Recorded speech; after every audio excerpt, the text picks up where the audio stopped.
espacio, sociedad y seguridad social. Porque siempre los viernes les digo, ¿verdad?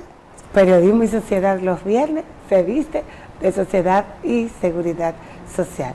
Para nosotros un inmenso placer estar aquí un viernes más con ustedes en este espacio que preparamos y hacemos con tantas informaciones importantes y con temas trascendentales para toda la familia, por ende para toda la sociedad.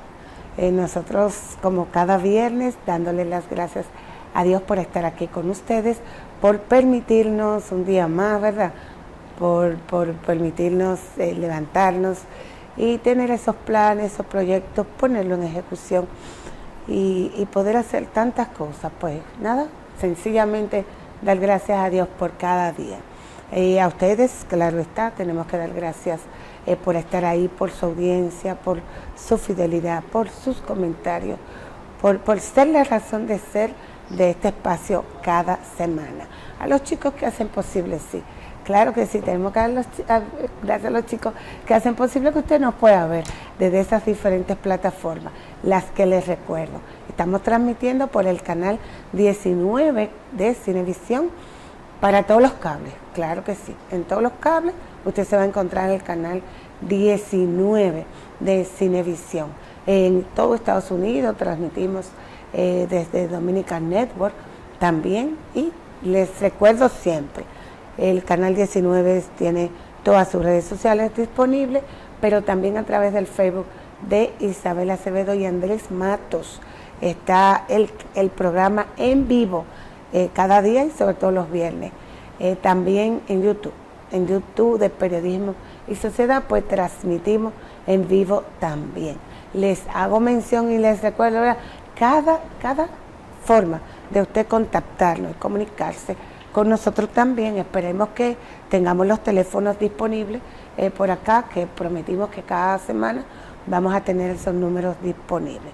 Usted también, además de los números del canal, 809-616-1919, es así, 562-1919, y el 809-299-9789, nuestro número de WhatsApp para que usted se comunique, interactúe, nos deje saber cualquier inquietud que usted tenga, cualquier asesoría que usted necesite en el tema. Nosotros con mucho gusto les vamos a informar y les vamos a asesorar.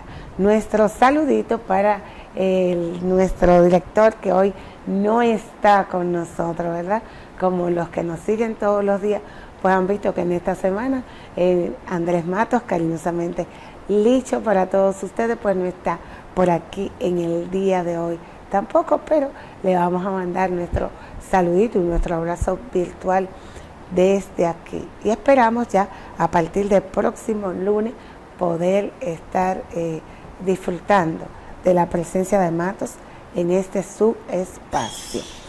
En la mañana de hoy nosotros tenemos un programa sumamente interesante y de beneficio, todas esas informaciones que traemos para todos. Yo sé que así será. Generalmente me gusta servirle esas informaciones así en el transcurso del programa para que usted esté ahí atento a qué temas vamos a tratar en el día de hoy.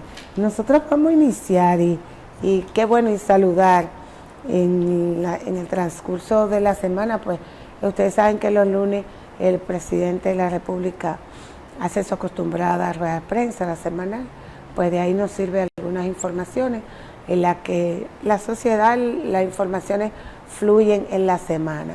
Y justamente el lunes pasado hizo mención el presidente en esta acostumbrada rueda de prensa que hace para toda la nación. Dieron a conocer ya ese aumento de salario de un 30% para ese sector turismo, el cual nosotros desde aquí aplaudimos porque realmente era necesario, es beneficioso y sinceramente daba pena esos salarios que hay en el sector turismo con el requerimiento que se le hace a cada persona, ¿verdad? A cada trabajador, sobre todo en esta área, el requerimiento y las necesidades de formación que exige este sector, pues no se compadecía con los salarios que había.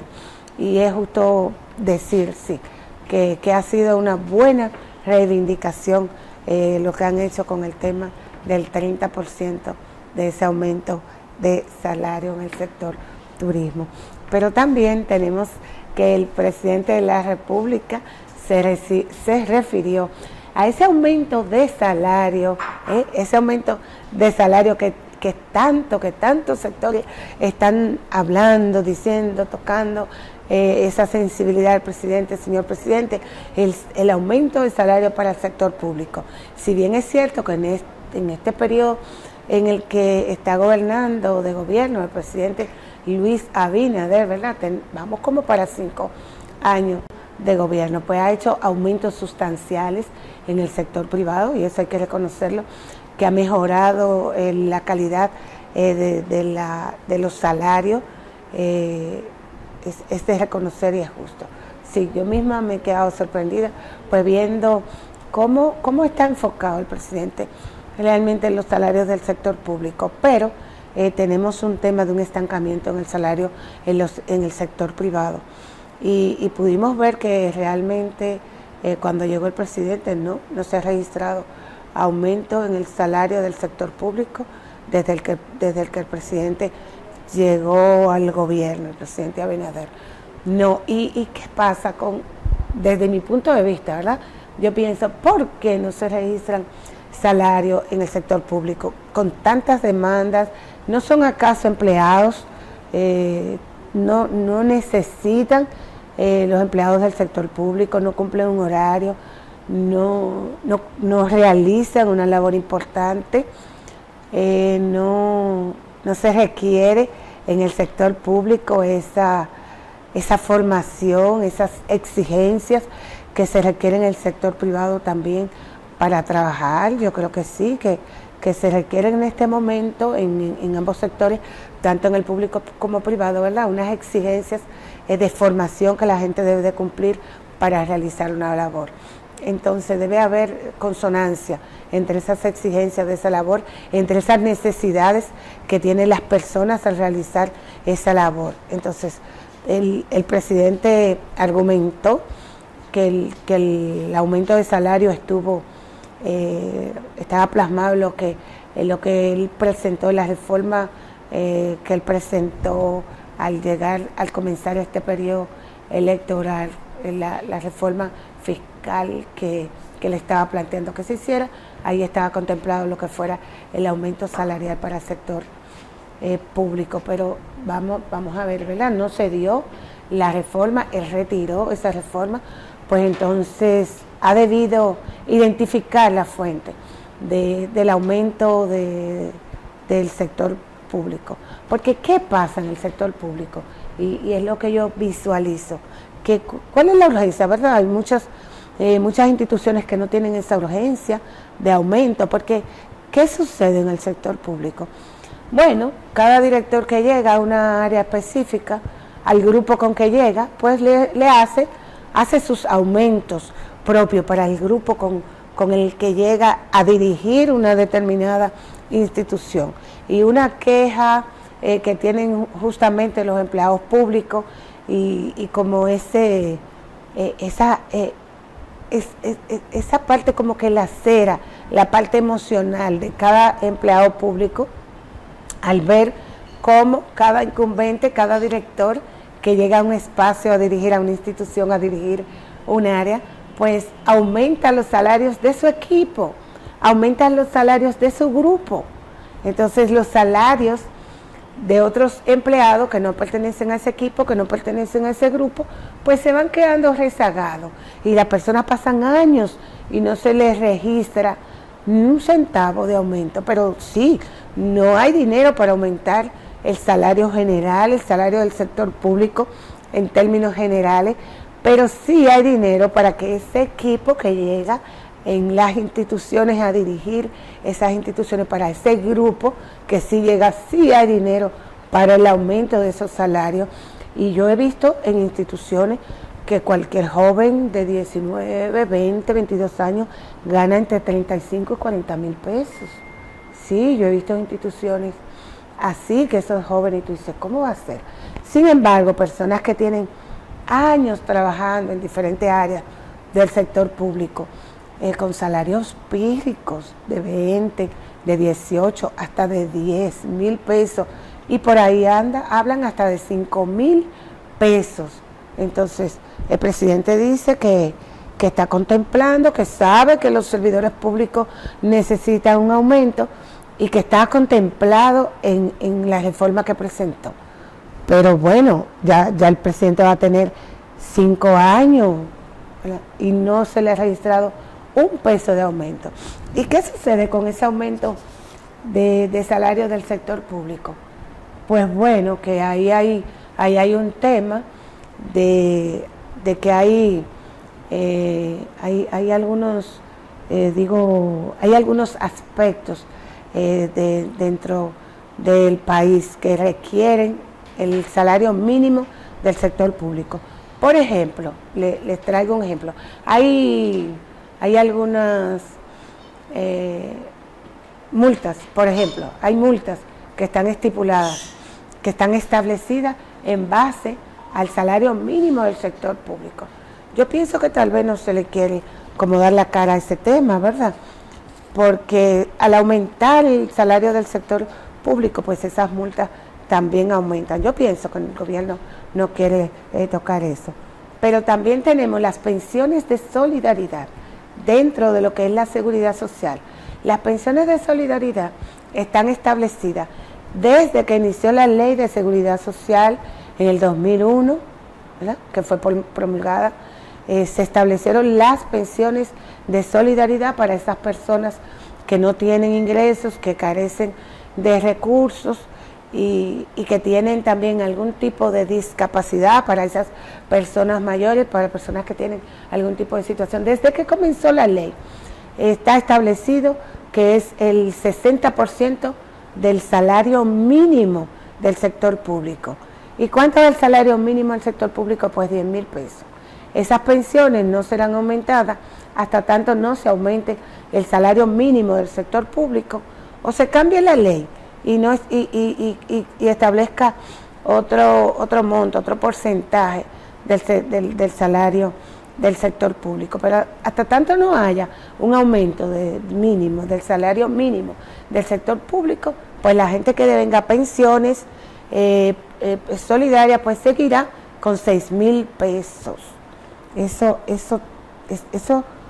bueno, yo lo considero terrible e inconcebible, que a estas alturas pues las personas, la gente siga percibiendo pensiones de 6 mil pesos, porque así están establecidas en la ley, y el esperado aumento en el sector público no aparece. Pero también ahí hay un tope salarial para las personas que trabajan en el Estado, que están bajo reparto, bajo el tema de reparto. Digo, de reparto no, porque están todos, los servidores públicos se están quejando todos, porque a la hora de la pensión, de pensionarse en el sector público, pues la pensión debe ser 10 salarios mínimos, 10, no son 8 salarios mínimos establecida. Entonces 8 salarios mínimos son 80 mil pesos. Es decir, no importa que usted gane 100 mil, 150, 125, 200 mil pesos, pues la gente no se quiere pensionar porque la pensión le saldrá solamente con el 80 mil pesos. Solamente tendrá de pensión 80 mil pesos. Entonces la gente no se quiere pensionar en el sector público. Vamos a ver a saludar esas palabras del presidente, que sí, que sabe que en el sector público se necesita ese aumento. Vamos a esperar que sí, que llegue ese esperado aumento que es necesario en el sector público.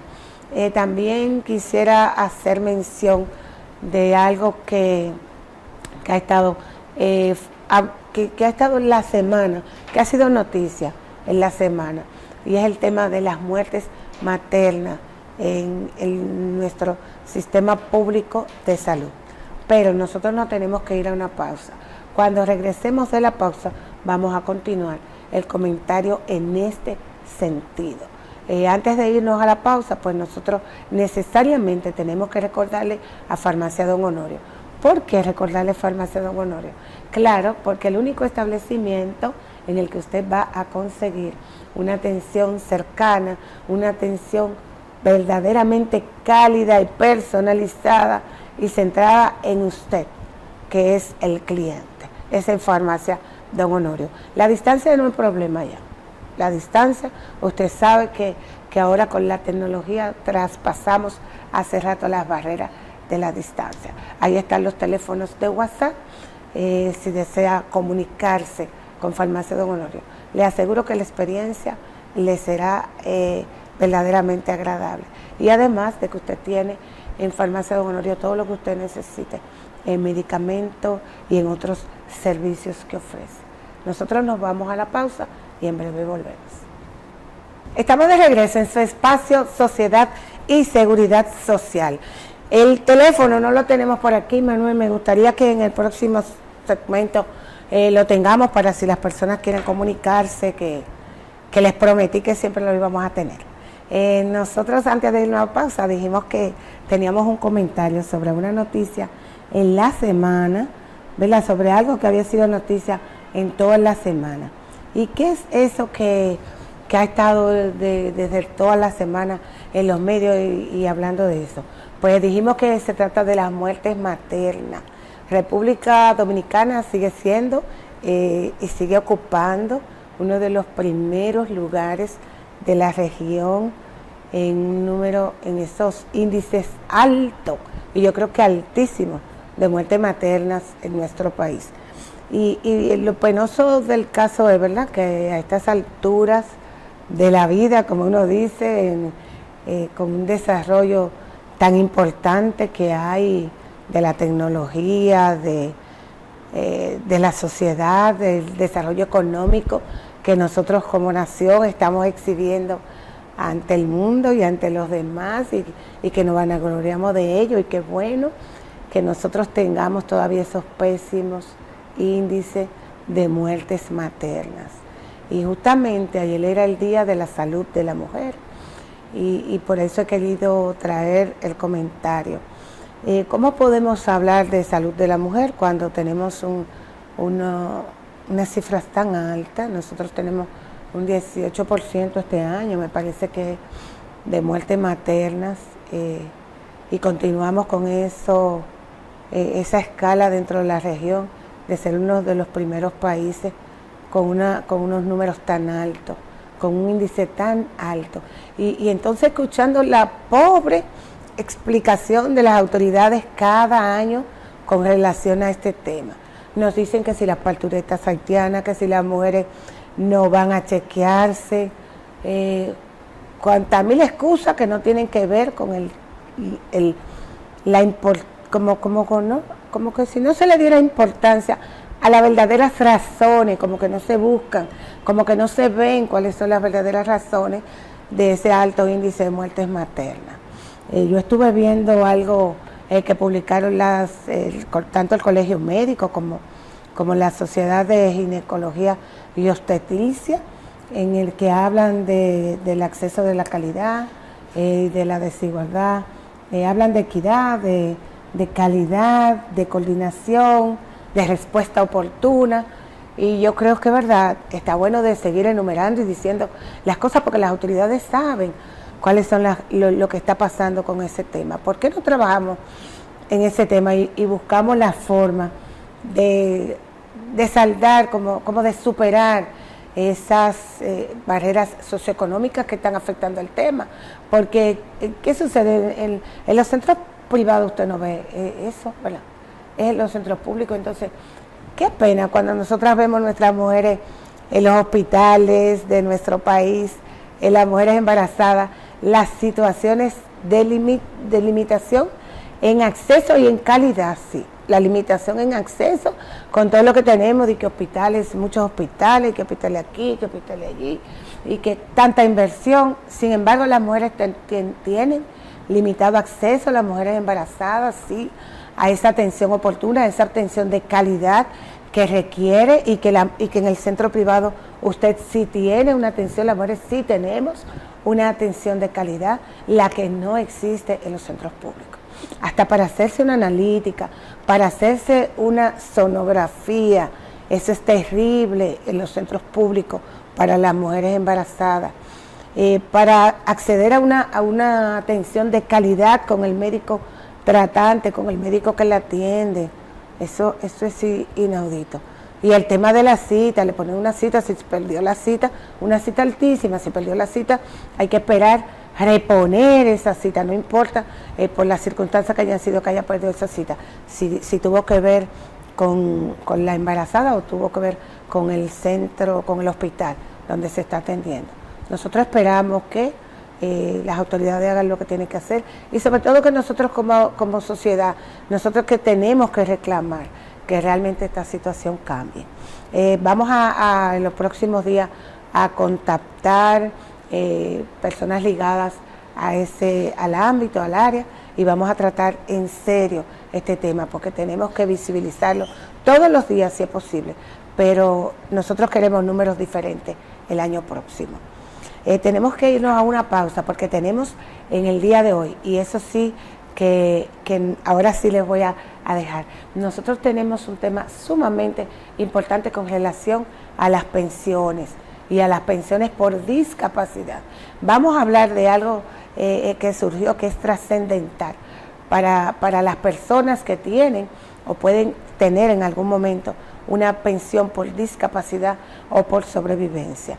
En un momentito nosotros cuando volvamos de la pausa pues vamos a hablar del tema, así que no se mueva de ahí, que le vamos a dedicar todo el tiempo que nos resta a hablar de este, yo digo, de algo, estoy tan contenta con esto, de algo tan trascendental y tan importante para la vida de todos nosotros y por ende de toda la sociedad. Nos vamos a la pausa y en breve volvemos. Estamos de regreso en Espacio Sociedad y Seguridad Social. Yo les decía y les dejé unas pinceladas del tema que vamos a tratar en el día de hoy, un tema en el que yo me siento súper complacida porque me siento como beneficiada también de lo que ha ocurrido.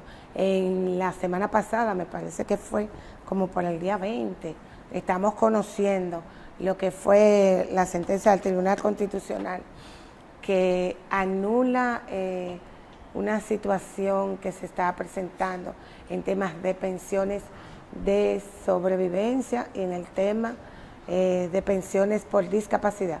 Sobre todo el tema de las pensiones por discapacidad. Vamos a ver con nuestro invitado en el día de hoy cómo se va a manejar el tema de la sobrevivencia, que eso me tiene ahí un poquito en duda. Pero yo quisiera que nuestro director, yo les traje un video en el que yo quiero que ustedes vean y puedan observar cómo sí ha sido una preocupación nuestra como espacio, como conocedora y del tema de seguridad social y como buscando como persona que busca siempre y quiere fortalecer lo que es nuestro sistema de seguridad social y que visualiza que el afiliado, el tema de los derechos, les llegue de manera oportuna y de calidad. Nosotros vamos a ver, yo quiero ver la inquietud que expresé en un programa en el que estuvimos recientemente.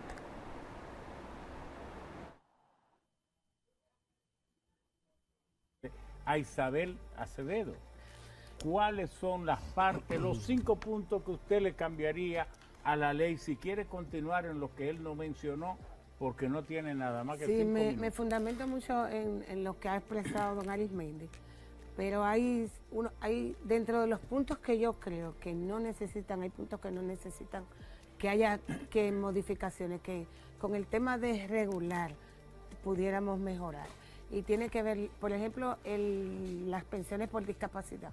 ¿Cómo es posible que a los 65 años una persona disfrute de una pensión por discapacidad y a los 65 años la pierda?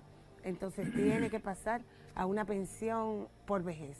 Pierde la pensión por discapacidad, entonces tiene que solicitar una pensión por vejez. ¿Qué significa una pensión por vejez ahora mismo? Devolución de aporte para la mayoría, ¿verdad? Entonces, cuando esos aportes se terminan, esa persona adulta, ya con ciertas situaciones, puede ser adulta o no, pero con una discapacidad, que tenía una pensión, pues entonces se ve sin recursos de pronto, porque apenas le quedan los recursos que tenían en la AFP. Hay un tema muy importante que se ha pasado por alto. Esta preocupación nosotros la externamos recientemente en un programa en el que estuvimos, y la gran satisfacción que nosotros tenemos es esta sentencia. Nosotros para ello vamos a comentar y vamos a conversar hoy con un amigo, porque es un amigo y ya parte de este espacio, porque nos da la mano, nos da el apoyo, y ha estado aquí en otras ocasiones y está con nosotros siempre que le solicitamos. Nuestro querido amigo Fran Aristi, jurista, ¿verdad?, abogado, con un amplio conocimiento de lo que es el sistema de seguridad social, tanto en el tema de las instituciones, de su funcionamiento, porque estuvo como estuvo como jurista en una de las instituciones más neurálgicas e importantes del sistema, como lo fue la CISARRIL, como lo es la CISARRIL, actualmente asesor laboral en materia, es asesor en materia de seguridad social para la presidencia de la República. Tenemos a Fran Aristi. Fran, ¿cómo estás? Bien. ¿Me escuchas, Fran? Sí, te escucho. Muchas gracias por la invitación. Sí, tú sabes que tú no eres invitado aquí, que tú eres parte de este espacio, y realmente me complace que tenerte con nosotros siempre. Muchas gracias. Fran, presenté el video hace un momentito, el corte. Fue porque una de mis preocupaciones grandes en ese sentido de la discapacidad era esa. Hoy vemos esta sentencia en la que yo quisiera que tú nos comentaras a nuestros televidentes sobre de qué sentencia yo estoy hablando cuando yo estoy presentando. Mira cómo yo la tengo, la sentencia. Ok. Para chequearla y revisarla cuidadosamente. Ok, mira, ahora el 20 de mayo del año 2025, el Tribunal Constitucional dictó la sentencia 305-25 con motivo de una acción directa de inconstitucionalidad. En virtud de esa sentencia, el Tribunal Constitucional declaró inconstitucional la edad límite, la edad tope para recibir la pensión por discapacidad, como también el plazo de prescripción establecido en el contrato póliza sobre discapacidad y sobrevivencia para solicitarla. El Tribunal Constitucional ya se había expresado anteriormente. Vamos a aclarar esto. Perdón, Frank. Vamos a traducirle a español a nuestros televidentes, como digo yo. Es decir, a desmenuzarle eso. Okay. Estamos diciendo que cuando una persona tiene alguna discapacidad y se tiene que pensionar, la pensionan porque ya no está apto para trabajar, está dentro de lo que es el sistema de seguridad social, pero tiene alguna situación de salud que le impide continuar trabajando, pues puede optar en el sistema por una pensión por discapacidad. Pero esa pensión por discapacidad tiene una limitación que solamente la recibe hasta los 65 años. Cuando llegado a esos 65 años, pues ya no sigue recibiendo la pensión y tiene que acceder a una pensión por vejez.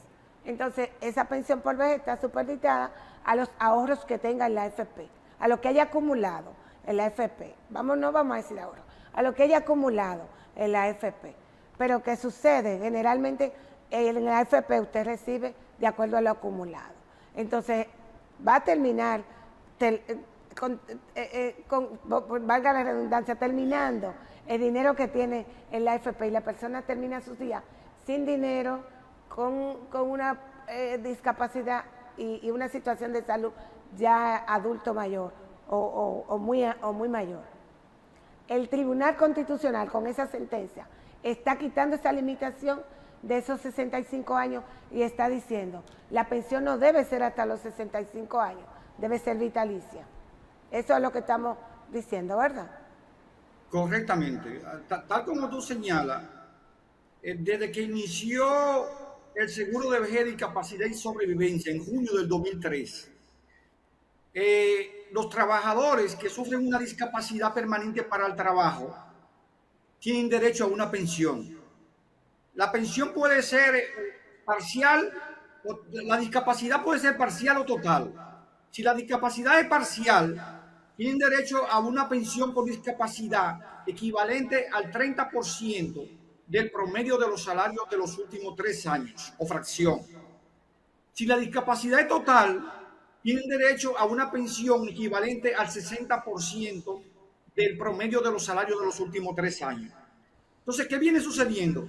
Oiga, para tener derecho a la pensión por discapacidad, yo siempre digo esto para que la población lo sepa, el trabajador no tiene que haber cotizado previamente, es decir, no se requiere un periodo largo de cotización. Basta que el trabajador haya cotizado un mes para la seguridad social. Vamos a suponer que un trabajador inició a trabajar en una empresa en el mes de abril y ahora en el mes de mayo sufre una discapacidad permanente para el trabajo. Ese trabajador tiene derecho inmediatamente a una pensión por discapacidad. Entonces, desde junio del año 2003 hasta la fecha... ¿Sí? Discúlpame, Ariti, ¿tú sabes por qué te detengo un momentito? Para algo tan importante que la gente entienda. Eso que tú estás diciendo. Una persona un mes tiene laborando, sufrió una enfermedad, un accidente, una situación que tiene una discapacidad total, recibe una pensión. Esa pensión por discapacidad está a los 65 años. Pero ¿qué pasa con ese trabajador que no ha acumulado nada? Porque tenía un mes, tenía poco tiempo en el sistema, ¿verdad? ¿Qué sucede cuando llega a los 65 años? Se queda sin recursos. Porque ¿de qué pensión por vejez va a solicitar si es con los aportes de la AFP y no tiene ni nada acumulado? Entonces, es ahí la importancia de esa sentencia que estamos hablando en este momento. En el año 2008, el Consejo Nacional de Seguridad Social aprobó, mediante la resolución 186-01, el contrato póliza sobre discapacidad y sobrevivencia, suscrito por las compañías de seguros y las AFP. ¿Qué resulta? En ese contrato se estableció el derecho a la pensión por discapacidad hasta la edad de 60 años. Y también se estableció un plazo de prescripción de 2 años para reclamar la pensión. Ese plazo de prescripción comienza a correr a partir de que se produce el siniestro, el evento, es decir, la concreción de la discapacidad. Cuando una persona sufría una discapacidad, tenía un plazo de 2 años para solicitar la pensión. Pues, ¿qué resulta? Si no la solicitaba nosotros, en 2 años, ya perdió el derecho. Exactamente. Perdió el derecho en ese momento. Sí, de hecho, las compañías de seguros le negaban la pensión por discapacidad. Han negado centenas, miles de pensiones por discapacidad. Desde junio del 2003 hasta la presente fecha, las compañías de seguro han otorgado 18.327 pensiones por discapacidad. Pero ¿qué resulta? Miles han dejado de pagársela al cumplir primero a los 60 años, pero luego el Consejo en el año 2015 emitió la resolución 369-02, mediante la cual aprobó un nuevo contrato póliza sobre discapacidad y sobrevivencia. Y en ese contrato póliza del 2015, ellos elevaron a 65 años el derecho a recibir la pensión por discapacidad. Y el plazo de la prescripción, que era de 2 años, lo aumentaron a 7 años. Ya ha habido precedente. Esta sentencia del Tribunal Constitucional tiene mucha importancia porque fue con motivo de una acción directa de inconstitucionalidad. Nosotros ya, el Tribunal Constitucional y el Tribunal Superior Administrativo habían establecido precedentes. Por ejemplo, tú conoces el caso, Isabel, de Berquiaurora Colón. Nosotros llevamos ese caso al Tribunal Constitucional. A Berquiaurora Colón, en el año 2017, dejaron de pagarle su pensión de 60,000 pesos mensuales. Berquiaurora Colón la compañía de Seguros Universal le otorgó una pensión de 60,000 pesos mensuales por sufrir de mal de Parkinson, que es una enfermedad degenerativa, es una discapacidad total. Y cuando la señora Berkie Aurora Colón en el año 2017 cumplió 60 años, en ese momento, 60 años, dejaron de pagarle la pensión por discapacidad a la compañía de seguro. Nosotros elevamos una acción de amparo y eso fue hasta el Tribunal Constitucional. Y en el año 2020, el Tribunal Constitucional dictó una sentencia ordenando a la compañía Seguros Universal pagarle la pensión de manera vitalicia a la señora Berkie Aurora Colón. Igual el caso de Virginia Margarita Santana. Virginia Margarita Santana le rechazaron el pago de la pensión porque habían transcurrido 2 años, el plazo de prescripción 2 años. Eso también fue el Tribunal Constitucional. Y el Tribunal Constitucional declaró ilegal ese plazo de 2 años establecido de prescripción en el contrato póliza. Entonces, pero ahora esta sentencia, Isabel, ahora, esta sentencia tiene mayor importancia porque es una sentencia como... Perdón, Aristi, que es que tenemos poco tiempo. Esta sentencia salió de lo particular ahora a beneficiar a todos, porque los casos que tú mencionaste fueron casos particulares que se ganaron, ¿verdad?, los tribunales, pero ahora la sentencia viene a decir, ese no es un derecho de María ni de Josefina, es el derecho de todos los afiliados, y ahora sí está ordenando que se otorgue la pensión vitalicia. Exacto, esta sentencia fue dictada con motivo de un recurso de inconstitucionalidad, de una acción directa de inconstitucionalidad, y por consiguiente tiene efecto erga omnes para todo el mundo, vincula a todos los poderes públicos y privados.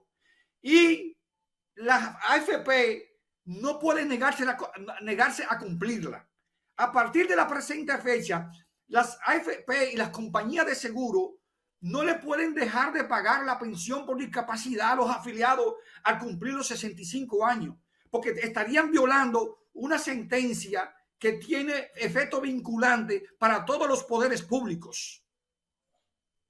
Que se nos terminó el tiempo, pero de lo bueno que tú has dicho eso es que cuando tú mencionas la compañía de AFP y la compañía aseguradora no podrán violar la disposición del tribunal. Yo lo que creo es que aquí tiene que el regulador, en este caso el Consejo Nacional de la Seguridad Social, tendrá que emitir una nueva resolución en donde se establezca la regulación de cómo irán los afiliados a recibir su pensión vitalicia y sencillamente las entidades que están interviniendo como las AFP y la compañía de seguro pues tendrán que acogerse a la regulación que haga el Consejo. Por eso yo no me voy para la compañía de seguro ni a la AFP, sino qué va a hacer el Consejo de la Seguridad Social y cómo va a establecer el Consejo de la Seguridad Social los mecanismos para que el afiliado tenga su pensión vitalicia. Mira, en varios proyectos de leyes que yo he elaborado, en 2, yo he propuesto algo parecido, tú ahorita lo comentaste, que el pensionado por discapacidad al cumplir los 60 o 65 años tenga derecho a la pensión que resulte de mayor monto entre la pensión por discapacidad y la pensión por vejez. Y que si la pensión por discapacidad resultare de mayor monto, como será siempre, que sean transferidos los fondos que tiene acumulado en su AFP, que sean transferidos a la compañía de seguro, para que la compañía de seguro asuma el riesgo de pagarle la pensión vitalicia. Esa es mi propuesta. Eso sucede con las pensiones de sobrevivencia, Isabel.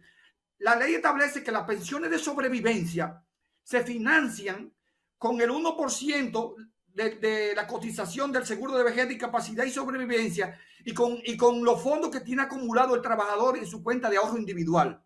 Eso se aplica para la pensión de sobrevivencia. Mira, nosotros vamos a tener que seguir tratando estos temas, Aristi, con más frecuencia, o tú vendrás por acá o lo podemos hacer por esta vía, pero necesitamos poder edificar a nuestros televidentes sobre situaciones como esta, que tengan el conocimiento y sepan cómo manejar estos temas.